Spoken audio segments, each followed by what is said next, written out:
बिस्मिल्लाहिर्रहमानिर्रहीम। अस्सलाम वालेकुम स्टूडेंट्स। आज हमारी प्रेजेंटेशन ऑफ डेटा की चौथी क्लास है। इसमें हम पढ़ेंगे बेसिक प्रिंसिपल्स ऑफ क्लासिफिकेशन। जैसा कि क्लासिफिकेशन के बारे में हमने पढ़ा कि ये वो प्रोसेस है, क्लासिफिकेशन वो प्रोसेस है जिसमें हम रफ डेटा को ग्रुप और क्लासेस में अरेंज करते हैं। ठीक है, ये तो हो गया classification.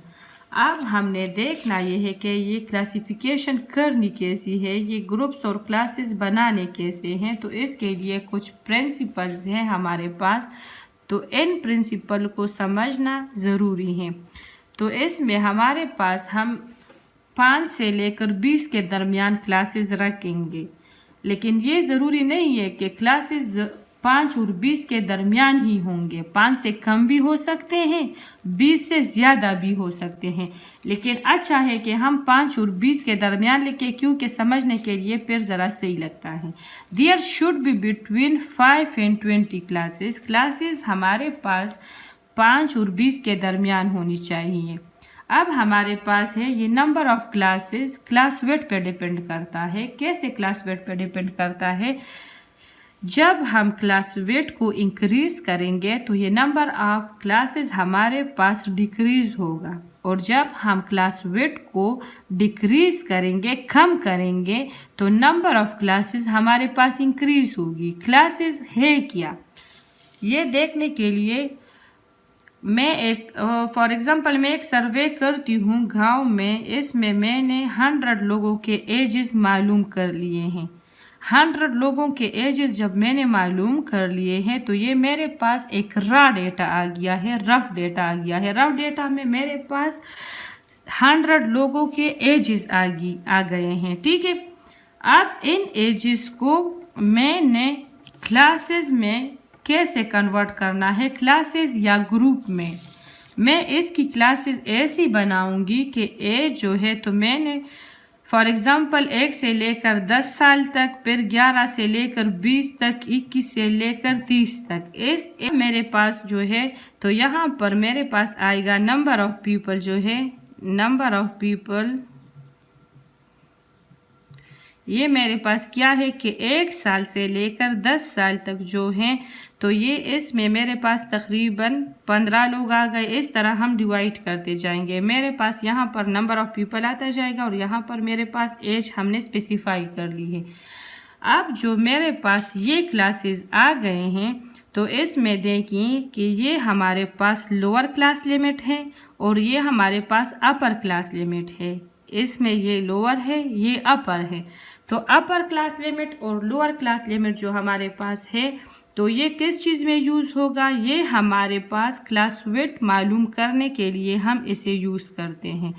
Class weight find out करने के लिए हमारे पास 3 प्रोसेस हैं। एक तो हम इसमें अगर हमारे पास सिर्फ एक ही ये वाला डेटा गिवन हो, सिर्फ ये क्लास गिवन हो कि हमें कहें कि 1 से लेकर 10 तक जो क्लास है इसकी क्लास वेट मालूम करो, सिर्फ एक ही क्लास गिवन हो, तो ये हम कैसे फाइंड आउट करेंगे? इसका जो प्रोसीजर है, तो क्लास वेट हमारे पास जो है, तो ये हम इस तरह करेंगे कि अपर लिमिट माइनस लोअर लिमिट, ये हमारे पास आ गया, और फिर +1। जब सिर्फ एक क्लास गिवन हो तो एक क्लास की क्लास वेट हम इस तरीके से फाइंड आउट करेंगे। इसमें ये है 10 - 1, तो ये है +1। इससे हमारे पास 9 + 1 जो है, तो ये हमारे पास 10 आ गया। इसकी क्लास वेट 10 आ गई। ये देखे कि इसमें कितनी डिफरेंस है। ये डिफरेंस जो है 1 और 10 के दरमियान, ये क्लास वेट है। अब अगर हमारे पास एक क्लास से ज़्यादा क्लासेस गिवन हो, जो कि इसी तरह से हैं कि 1 से लेकर 10 तक है, फिर 11 से लेकर 20 तक है, 21 से लेकर 30 तक है। अगर कंसेक्टिव क्लासेस गिवन हो, तो कंसेक्टिव क्लासेस की हम क्लास वेट ऐसे मालूम करेंगे कि लोअर क्लास लिमिट को लोअर से माइनस करना है, इसके दरमियान डिफरेंस मालूम करना है। कैसे? इन दोनों की एग्जांपल हम लेते हैं कि इसकी हम ऐसे मालूम करेंगे क्लास वेट के lower class limit lower limit minus lower है, तो ये 11 माइनस 1 है, तो ये हमारे पास इससे आ गया 10। अब हम इस तरह भी कंसेक्टिव क्लासेस में कर सकते हैं कि ये 20 माइनस 10 कर ले, तो इससे हमारे पास 10 आ जाएगा। इस तरह भी हम कर सकते हैं। फिर इसकी सेकंड प्रिंसिपल जो है, इसकी तरफ हम आते हैं। इसको तो आपने समझ लिया कि हमारे पास नंबर ऑफ क्लासेस जो है तो वो 5 और 20 के दरमियान होनी चाहिए। इसके लिए हमारे पास number of classes class weight पे डिपेंड करते हैं। क्लास वेट फाइंड आउट करने के 3 प्रोसेस हैं। इसकी मैंने आप लोगों को एग्जांपल दे दी। अब हम आते हैं सेकंड प्रिंसिपल की तरफ। सेकंड प्रिंसिपल जो इसका है, the class which should be an odd number.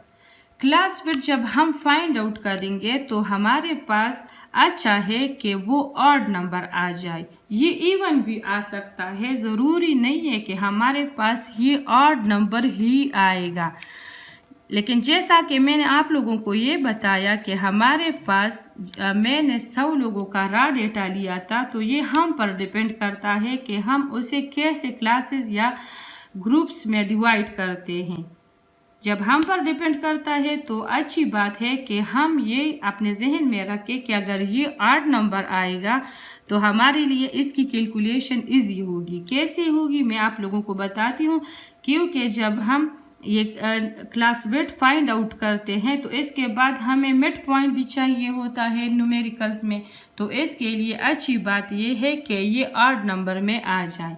इसकी एग्जांपल मैं आप लोगों को ये बताती चलूँ कि अगर हमारे पास एक क्लास है 15 और 20 के दरमियान, 15 और 20 के दरमियान जब मेरे पास एक क्लास है तो इसकी क्लास वेट मैं कैसे फाइंड आउट करूँगी। ये मेरे पास upper limit minus lower limit. Upper limit मेरे पास इसमें ये 20 होगा, लोअर लिमिट मेरे पास ये 15 होगा। अपर limit minus lower limit plus 1, इससे मेरे पास जो है तो ये मेरे पास 6 आ गया। ये इवन नंबर आ गया। जब मेरे पास ये इवन नंबर आ जाता है तो इसके बाद जब मैं मिड पॉइंट फाइंड आउट करूँगी तो ये मेरे पास upper limit plus lower limit divided by 2 होगा। अपर लिमिट मेरे पास 20 है, लोअर लिमिट मेरे पास 15 है, डिवाइडेड बाई 2। इससे क्या आता है, इससे 35 डिवाइडेड बाई 2 से मेरे पास 17.5 आ जाता है। जब 17.5 आ जाता है तो इसमें ये फ्रैक्शन आ जाता है। ये नहीं है कि फ्रैक्शन वाले न्यूमेरिकल्स हम नहीं कर सकते, हम कर सकते हैं, लेकिन थोड़ा डिफिकल्ट सा हो जाता है। अगर न्यूमेरिकल लेंथी हो जाए और उसमें बार बार फ्रैक्शन आ जाए तो उसमें एरर के चांसेस आ जाते हैं। अगर होल नंबर आएगा तो हमारे लिए कैलकुलेशन उसकी इजी होगी। इसकी अब मैं एक और एग्जांपल आपको बताती चलूँ क्लास वेट की, कि अगर मेरे पास क्लास जो है तो 14 और 20 के दरमियान हो और मैं इसकी वेट फाइंड आउट करना चाहूँ तो मेरे पास ये क्लास वेट जो है तो अपर limit minus lower limit plus 1, इस तरह मैं फाइंड आउट करूँगी। तो ये मेरे पास इसमें क्लास में ये वाला जो है अपर लिमिट आता है, ये वाला मेरे पास लोअर लिमिट आता है। तो ये अपर limit minus lower limit plus 1, ये मेरे पास जो है इससे मेरे पास 6 प्लस 1 7 आ जाता है। 7 ऑड नंबर है, सही है। जब मेरे पास ये ऑड नंबर आ जाता है इसके बाद मैं मिड पॉइंट फाइंड आउट करना चाहूँगी तो इसमें 14 प्लस 20 डिवाइडेड बाई 2 34/2, तो इससे मेरे पास जब 17 आएगा होल नंबर आएगा तो कैलकुलेशन में मेरे लिए इसमें आसानी होगी, सही है। तो ये प्रिंसिपल जो हमने पढ़ा सेकंड नंबर प्रिंसिपल, इसमें क्या था, इसमें हमने ये सीखा कि क्लास वेट सेलेक्ट करने से पहले हमें अपने जहन में ये बात रखनी चाहिए कि ये क्लास वेट जो है तो ये हमें ऑड नंबर में अगर आ जाए तो ये अच्छा होगा। अब हम आते हैं थर्ड प्रिंसिपल की तरफ कि थर्ड प्रिंसिपल में हम ये कहेंगे कि classes must B mutually exclusive. Classes हमारे पास म्यूचुअली एक्सक्लूसिव होगी। म्यूचुअली एक्सक्लूसिव का क्या मतलब है, यानी कि क्लासेस हमारे पास नॉन ओवरलैपिंग होगी। ये लिमिट जो हमारे पास है ये नॉन ओवरलैपिंग होगी, ठीक है। अब अगर हमारे पास ये, आप इस एग्जांपल को समझ लें कि इसमें जब हमारे पास एजेस है, ये जब हमने क्लासेस में अरेंज की है कि 11 से लेकर 20 साल तक जो है इसमें 15 लोग हैं, 21 से लेकर 30 साल तक के जो लोग हैं इसमें 35 लोग हैं, इसमें 30 लोग हैं। अगर क्लासेस हमारे पास म्यूचुअली एक्सक्लूसिव नहीं होगी, तो अगर हमारे पास ये ओवरलैप होगी क्लासेस, तो फॉर एग्जांपल इसकी एक एग्जांपल मैं आपको ये बताऊं कि अगर एज मेरे पास है 11 से लेकर 20 तक है और फिर मेरे पास जो है 15 से लेकर 25 तक है, इसी तरह से अगर मैं क्लासेस बनाती जाऊं और ये मेरे पास नंबर ऑफ पीपल जो आ जाएगा, तो अगर मैं यहाँ पर जब मैं लेती हूँ कि इसमें मेरे पास 15 लोग हैं, तो 15 लोग इसमें तो ये भी हो सकता है कि ये लोग 15 से लेकर 11, 12, 13, 14, 15 या 11 से 20 तक ईयर है। तो जब ये 15 से 25 है तो ये इसमें कुछ लोग जो यहाँ पर आ रहे हैं, तो यहाँ पर हम वो ला सकते हैं या नहीं। इसमें हो सकता है कि हमारे पास जो लोग ये 15 ईयर के हैं, तो ये इसमें जो है इसमें भी आ सकते हैं, इस ग्रुप में भी आ सकते हैं, और ये लोग जो हमारे पास है तो इस ग्रुप में भी आ सकते हैं। तो अगर सेम दोनों में आएगा तो इसमें हमारे पास ये एरर होगा। तो इसलिए जब हम क्लासेस अरेंज करेंगे तो इस बात का ख्याल रखेंगे कि ये क्लास लिमिट जो है तो ये हमारे पास नॉन ओवरलैपिंग हो। सही है। अब हमारे पास जो है तो 4 नंबर प्रिंसिपल है। इसमें हमें क्या समझना है, इसमें बताया है कि the classes must B continuous, कि हमारे पास जो क्लासेस होगी, जो क्लासेस हम सेलेक्ट करेंगे उनमें गैप नहीं होगा। कैसे उसमें गैप नहीं होगा, इसमें से ये वाली एग्जांपल दोबारा मैं आपके साथ डिस्कस करूं कि अगर मेरे पास 11 से लेकर 20 साल तक के लोग जो है तो 15 हैं, 21 से 30 साल के दरमियान 35 लोग हैं, 31 से 40 तक 30 लोग हैं। अगर मैं एक और क्लास इसमें बना दूं कि 41 से लेकर 50 तक मेरे पास 0 लोग हैं, 0 है। फिर मेरे पास 51 से लेकर 60 तक जो है 10 लोग हैं। तो ये जब मेरे पास दरमियान में ये 0 वाला फिगर आ गया, तो मैं क्या करूँगी कि मैं ये दरमियान से ख़त्म नहीं करूँगी, इसे मैं लैप्स नहीं करूँगी कि मैं कहूँ कि मैंने ये वाला फिगर जो है हटाना है, क्योंकि इसमें 0 आ गया है। अगर मैं ये हटाऊँगी तो मेरे पास इसमें गलती आ जाएगी, इसमें गलती के चांसेस होंगे। किस सिचुएशन में मैं इसे हटा सकती हूँ? इस सिचुएशन में मैं इसको हटा सकती हूँ कि अगर मेरे पास यहाँ पर ये देखें कि 1 से लेकर 10 साल की उम्र में जो लोग हैं तो वो 0 है। अगर मेरे पास ये क्लास पहले 0 में आ जाए या लास्ट में एक क्लास 0 में आ जाए तो मैं वो हटा सकती हूँ, वो हमारे डेटा पर कोई भी फ़र्क उससे नहीं पड़ सकता। लेकिन अगर दरमियान में डेटा 0 में आ जाए तो हम उसे इग्नोर नहीं करेंगे, उसमें गैप नहीं लाएंगे।